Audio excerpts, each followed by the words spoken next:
After almost giving Tyson Fury his first career loss, Francis Ngannou looks ready to earn his first professional boxing win against Anthony Joshua, who wants to end the Cameroonian's cameo once and for all. Will Francis Ngannou be just a stepping stone for the big British heavyweight? Or is Joshua biting off more than he can chew? Let's dive deeper into the blockbuster boxing match between Francis Ngannou and Anthony Joshua to understand who has the advantage and where. Let's start off with experience in boxing. Now, those who say that Ngannou is very far behind Joshua in terms of experience should go back and watch the Predator's fight against Tyson Fury, where despite making his debut, he performed like he had been boxing for a lifetime. Ngannou blew a lot of people out of the water in October last year, and he will continue to surprise many down the road. There are a lot of myths surrounding these two fighters, which we'll bust in this video, so watch till the end. Now, Joshua has competed 30 times in boxing, with 27 wins and 3 losses. He won the British and Commonwealth heavyweight titles early in his career, and he is a 2-time unified heavyweight champion, having held the WBA, IBF, and WBO titles twice. His 3 career losses have come against Andy Ruiz by a shocking knockout in 2019 and a couple of defeats in 2021 and 2022 at the hands of Alexander Usyk, who is widely regarded as one of the best boxers in the world. While 2021 and 2022 were pretty bad, 2023 was a great year for Joshua as he secured 3 wins against Jermaine Franklin, Robert Helenius, and Otto Wallen. Francis Ngannou, on the other hand, made his boxing debut against Tyson Fury recently, where he pushed the Brit to his absolute limit and only lost by a closely contested decision. The Cameroonian story is Hollywood-esque. From an impoverished child in Cameroon to the UFC heavyweight champion, Ngannou initially wanted to be a boxer like Mike Tyson, but only chose MMA because he couldn't find a boxing gym for himself. Nevertheless, he entered the UFC guns blazing, and within a few years, he beat some of the best heavyweights in the world, including Miocic, to win the heavyweight title. Now, I understand that boxing is different compared to MMA, but even in his UFC career, Ngannou used his hands and touch of death to knock out people. He wasn't a wrestler or a kicker per se, and he fought under the brightest of lights.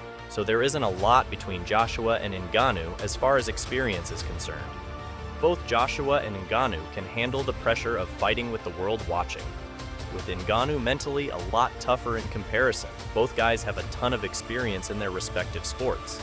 But as said earlier, Joshua still has a slight edge in this department. Now, who has the better technique? Anthony Joshua has a classic boxing style which focuses on simplicity and mastering the basics. He relies on his size and athleticism to overpower opponents, using a strong jab to set up his power shots. His defense is tight, keeping his right hand close to his chin to defend against hooks while moving strategically to create distance. When Joshua sees an opening, he unleashes a barrage of straight right hands, uppercuts, and hooks to finish off his opponents. One of Joshua's most effective weapons is his jab, which he uses to control the distance, pressure his opponents, and set things up. A few key attributes which he displayed against top-tier opponents like Joseph Parker and Andy Ruiz. In Joshua's own words, "A right hand can take you round the block. A good jab will take you round the world." Joshua understands the significance of the jab and uses it strategically, often targeting the body to vary his attacks. Joshua's defensive strategy is fundamentally sound and is characterized by a high guard to block hooks and a strategic use of his jab to maintain distance from his opponent. When faced with pressure on the inside, Joshua employs clinching tactics to tie up his opponent and create space, allowing him to revert to utilizing his jab and footwork effectively. However, one area of improvement could be his lack of upper body and head movement, which limits his defensive versatility.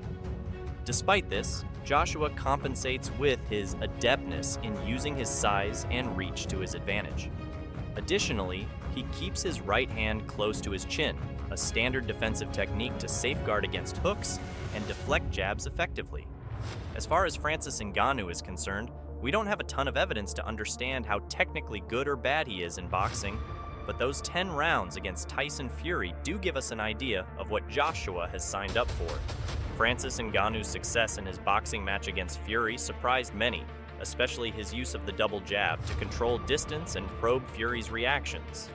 Ngannou's ability to switch to a southpaw stance also caught Fury off guard, allowing him to land effective left straights and capitalize on Fury's limited responses from that position. Despite expectations of Ngannou slowing down over the fight, he maintained his pace and confidence, even as Fury tried to tie him up in the clinch, and his 10-round performance showed his adaptability and readiness to go the distance.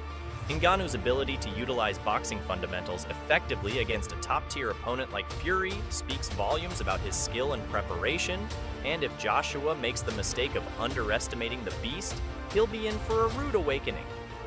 That said, I'm still giving the technical edge to Joshua, especially if he can implement the jab-heavy game plan, which will be key to keeping Ngannou at bay. Now, who is more powerful and durable? I have heard a ton of people explain how Ngannou hits like a truck, and how Joshua should be careful because it'll be lights out for him if Ngannou connects. It isn't as simple as that. There are a couple of things that fight fans fail to realize. One is that Joshua hits like a runaway train as well, and he is quite durable as opposed to the general perception. The British heavyweight has won 24 out of his 27 fights by knockout, which is an 88% knockout ratio, which is way more impressive in comparison to Ngannou, who has won 12 out of 17 fights by knockout, which is a little over 70%. The fact that Joshua has more knockouts and bigger gloves compared to Ngannou, who used smaller gloves in his MMA career, isn't talked about enough. If Joshua landed clean on Ngannou, there's a good chance that the Cameroonian will go to sleep. But of course, his chin is literally made of steel, so we never know. Both fighters are very even in the power department, but I'll still give Ngannou a very slight edge because he hits a lot harder. Unlike Joshua, he puts a ton of force behind his punches. Now let's talk about durability and bust another myth. On paper, Ngannou is the sturdier fighter, which I completely agree with. What I don't agree with is the notion that Joshua has a glass jaw simply because he got knocked out once in 30 fights. If his chin was so bad, Joshua would have surely lost more fights, but that isn't the case. Joshua has shown time and again that he can take a punch, and it's very harsh to call him a glass jaw heavyweight. Everyone gets caught. Even Tyson Fury has been rattled a number of times in his career, yet we don't see fans saying he has a weak jaw. Even Ngannou got rattled a bit against Miocic right before he landed the knockout blow in their second fight. It's a fist fight, guys, and anybody can get caught. But still, I think Ngannou has a better chin, although not by a big margin as many believe is the case. But at 37 years old, can he take Joshua's nukes? Let's look at the physical attributes of the two giants. Both fighters have hulking physiques. Anthony Joshua, a heavyweight boxer, capitalizes on his genetics and size, standing at 6 feet 6 inches with an 82-inch reach and a muscular physique built through years of strength training. While his size grants him immense power behind his punches, it also poses challenges, such as increased fatigue due to the buildup of lactic acid in his larger muscles, especially in later rounds. Nevertheless, Joshua's ability to land clean shots inflicts significant damage on his opponents, evident in his victory over Vladimir Klitschko, a seasoned heavyweight champion unable to withstand Joshua's power once struck cleanly. Joshua does a great job of using his big frame to dominate most opponents with his imposing presence and devastating punches. However, he encountered difficulties against Oleksandr Usyk, a smaller but agile opponent who outmaneuvered him.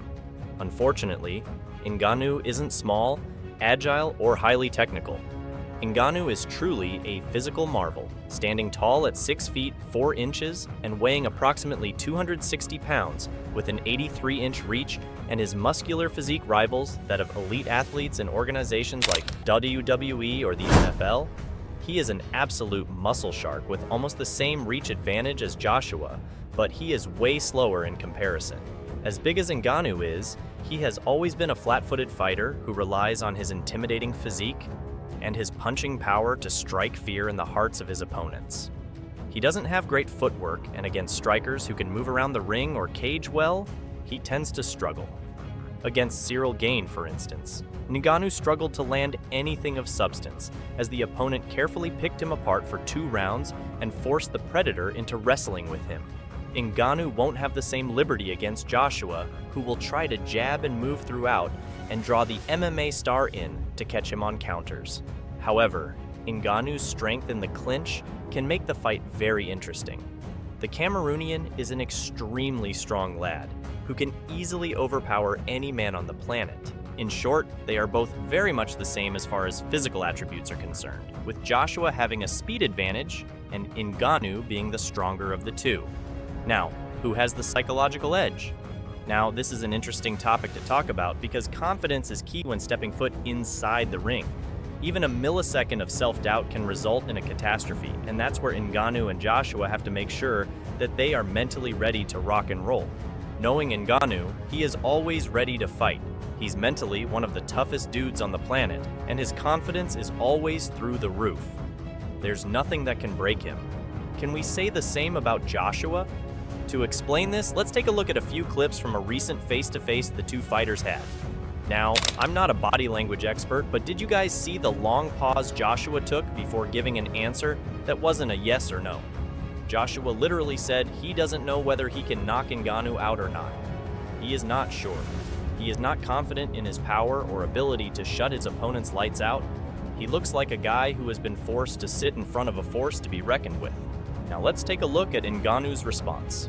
Ngannou's answer is almost spontaneous, as if he was waiting to say it even before the interviewer finished asking the question.